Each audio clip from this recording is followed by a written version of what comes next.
Delhi Ridge once occupied almost 15% of the city's land. Today, much of it has been flattened. But the remaining deciduous arid scrub forest of the ridge still provides a unique ecosystem that spreads over the heart of the modern city and is critical for its ecological health. Action from Citizens Fora has been able to enable legal protection to about 7,800 hectares of the forest scattered over 4 patches. But the fight for the ridge has been a long one and an ongoing one too.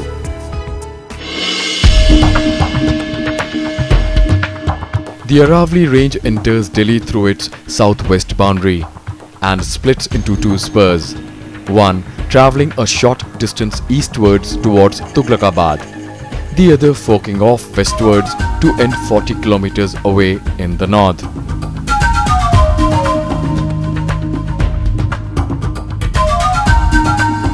Over the centuries, the plateau-like arms had bounded the various cities that cropped up on its soil.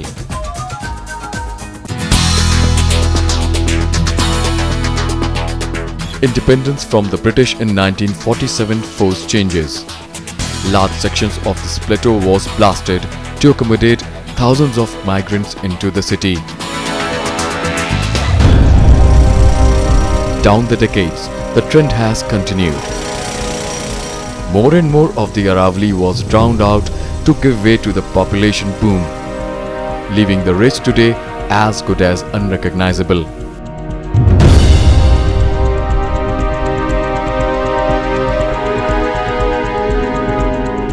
Massive residential colonies, several religious institutions, universities and security force camps have been allotted land on the ridge.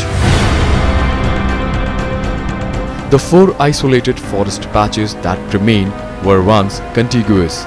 Even these bounded patches, the Asola Wildlife Sanctuary, Sanjaywan, the Central Ridge and the Northern Ridge are under pressure from other use claims.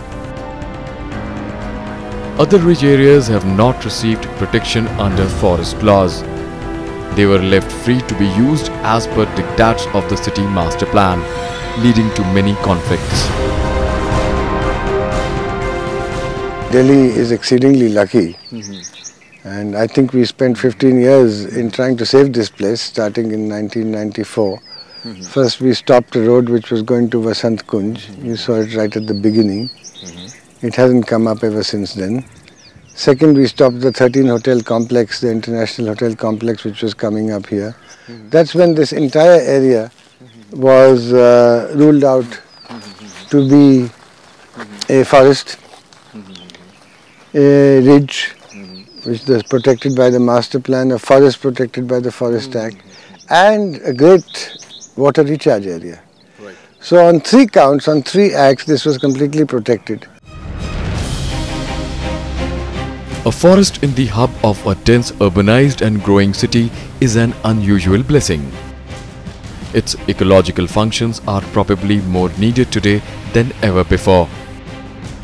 The rich forest acts like a green lung for the city's polluted air, allows for rich biodiversity, lowers the ambient temperature and acts as a noise buffer. Besides protecting the city from desert sands blowing in from Rajasthan. On the ridge, we have to clearly demarcate what the forest areas are, and we must not let them be violated under any circumstances. We must encourage citizens to take care of them. We can make beautiful nature areas in them, and we must revive the water bodies inside them and the buffer areas around it. So if you going into cross boundary into Haryana, where there's illegal mining still going on, then what happens in Haryana will also happen in Delhi. So it's a contiguous city. We cannot see Delhi in isolation to the whole region it is in. Most importantly, for an increasing water-starved city, the rich forest and the river Yamuna once formed a network of water channels. Though most of them have been lost or have been left highly fragmented. Today, large water bodies such as Najafgarh Jheel or Hauskhas Jheel run dry. Drains, which crisscross the city as streams carrying water to the river, have turned into open sewers. They too are now being covered to make roads. The fractured porous quartzite rocks help the ridge serve as a groundwater recharge zone. The scrub forest was once rich in animal and plant life. There are records of foxes, porcupines, chinkaras and blackbucks in the region. Nilgai and smaller animals like hares can still be seen. Bird life still abounds, with birds of prey like shikara or passage migrants along with more than 150 other species. It is a huge area on the border of Delhi, Faridabad and Gurgaon. It acts as a lung for our city. The green cover, the importance of the green cover cannot be stated, cannot be understated. It's of utmost importance for a metro city like Delhi. Here we have like about 200 birds, 80 insects and 10 mammal species, including a huge variety of native and invasive plants. So our idea is to keep on increasing the cover, green cover in the forest itself. There are early records of afforestation by Firoz Shah Tughlaq for hunting and of the British planting trees on the forest land. Even in 1878, parts of the area were declared a reserve forest under the Indian Forest Act 1878. Later, between 1913 and 1948, additional areas received protection on the northern and central ridge. In 1980, 20 sites in the northern, southern and central ridge were declared as protected under forest laws. More recently, in 1986, the Lieutenant Governor of Delhi declared 1,880 hectares of forest area in the southern ridge as the Asola Wildlife Sanctuary. By 1991, an additional 840 hectares of the Bhati Mines area were brought under the Asola Sanctuary. The problem with the Delhi Ridge really today is that we have not delineated the Delhi Ridge properly. So the Delhi Ridge has been, over time, we have asked for a certain area to be earmarked as the Delhi Ridge, and because of that, it has been brought under the ambit of the Indian Forest Act, and a part of the Delhi Ridge has also been brought under the Wildlife Act, which is the Asola Sanctuary. But protective measures apart, the area faces a constant challenge of being diverted for development. Though many of the earlier notifications were never withdrawn, their current validity has become uncertain, especially since many ground markers have disappeared. With the formation of Delhi Development Authority in 1957, Delhi undertook the task of urban planning. The first master plan in 1962 recognized the need to conserve and protect the ridge as a natural forest, but offered no legal protection to it, as forest laws did. So, when the major chunks of the ridge land were transferred to the Delhi Development Authority in 1992, despite earlier forest notifications, public alarm mounted. But the movement only came to a head in 1992, when large portions of the ridge were transferred to the oversight of Delhi Development Authority, raising fears of greater construction activity and withering away of forest area. For those who had grown up walking in the forest or bird watching, this was both a death knell and a call to action. Ordinary citizens turned into activists. Voluntary organizations and citizens came together under the banner of Joint NGO Forum to save the Delhi Ridge, with prominent NGOs like WWF, Kalpvriksh, Srishti spearheading the action. School children marched through the streets of Delhi carrying banners. Residents organized colony meetings.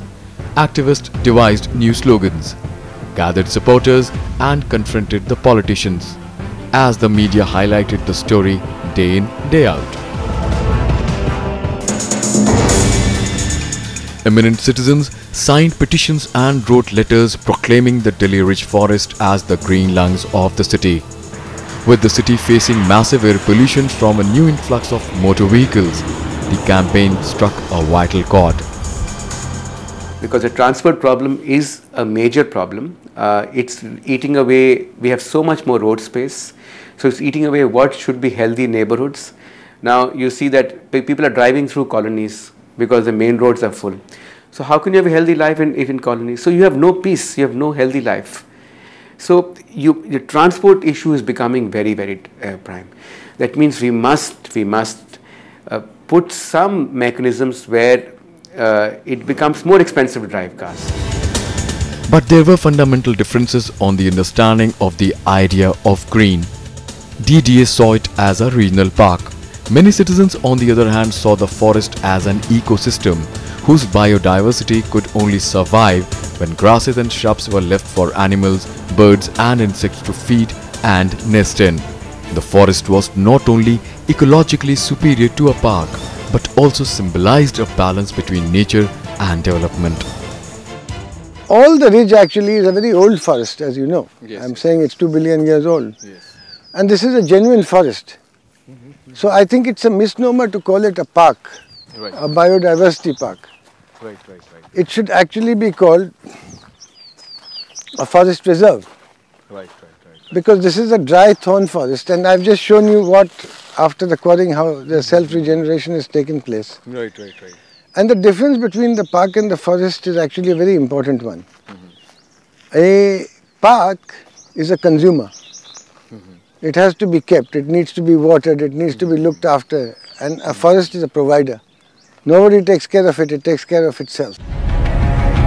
Associated legal and land ownership issues surrounding the ridge areas were complex and institutionally intervened too. For example, while the DTA and Forest Department owned Sanjay 1 and the Northern Ridge, the Central Ridge was under the CPWD, the Delhi Administration and the Land and Development Office. The Forest Department owned the Asola Sanctuary land. No agency wanted to relinquish control, and it was clear that only higher level action could resolve the issue. In April 1993, the Delhi government appointed a 10-member committee headed by Lavraj Kumar, then member of Planning Commission, to frame a management plan for the Delhi Ridge. The committee recommended that 4 of the areas be notified as reserve forests, and that the forest character of the area be maintained irrespective of which agency manages the land. A key victory on the 24th of May 1994. These areas were duly notified as deemed reserve forest under Section 4 of Indian Forest Act 1927.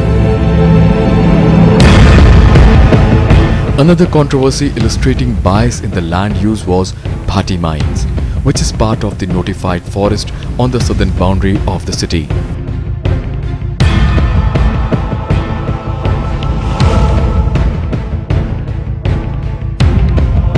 Over 30,000 residents living in the 3 colonies adjacent to the Asola Wildlife Sanctuary were labelled as encroachers. The Supreme Court ordered them to relocate, but many adjoining private farmhouses were left untouched. The problem has been that to be able to finally notify it either as a sanctuary or as a forest, you have to settle the rights of the people who live there. Now, over the last 20 years, since the notification first happened, the rights have not been completely settled, and therefore the process of notification, final notification, has not happened. Now, because the final notification has not happened, you do not know the total area of the Delhi Ridge. Many of the residents asked to move out belonged to the Oad nomadic tribes, who were traditional diggers. They specialized in construction of ponds and canals and had been workers in the now closed Bhati Bajri mines. The MCD has proposed to use the mines as garbage landfills, which means converting forest area into city's dump yard, getting rid of low-earning locals. Unfortunately, several ridge areas which could have been included under protected zones in 1994 were left out. Constructions have come up on them since. The isolated functioning of a multiplicity of civic authorities in the capital becomes even more glaring. Other use claims for the forest land emanate from several unconnected quarters. Land developing agencies, transport bodies, civic service providers and even security agencies all lay claim to the land, making out a case for protecting the forest area as a forest has become increasingly difficult. After 1994 notification, the DDA started treating all remaining areas as fair game for development. This despite the fact that many of them like Vasant Kunj Ridge were forested. Earlier notifications still granted them the status of reserve or protected forests. Perhaps the biggest of these conflicts concerned over 650 hectares of the Vasant Kunj Ridge, half of which was controlled by the army. There is also huge multiplicity of authorities. So you have the forest department, which has certain part of the Delhi Ridge for which they know what their area is. There is a certain part which is with the DDA. Now the DDA does not maintain the same records as is maintained by the forest department. So one reconciling the records, the khasra numbers which are under DDA. DDA is a big problem here because it does not know where is the ridge, or at least it says it does not know. So as a result of it, large parts of the ridge are today getting encroached upon and they are getting lost.